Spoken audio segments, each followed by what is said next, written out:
Они готовы выступить не только в качестве волонтеров и дружинников, но также, как сказал один из собравшихся, в роли уйти также в партизанщину, помогать нашим военнослужащим на данный момент на границе.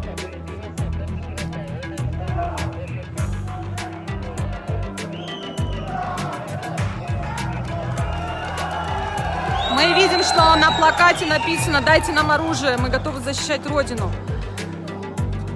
Ранее они собрались на площади Алато, рядом с памятником Банаса. Оттуда они направились в сторону Дома правительства. Сейчас мы видим, что на месте работают сотрудники милиции.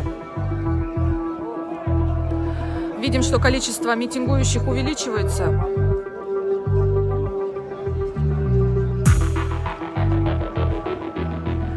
Напомню, что ряд митингующих отметили, что готовы направиться на границу.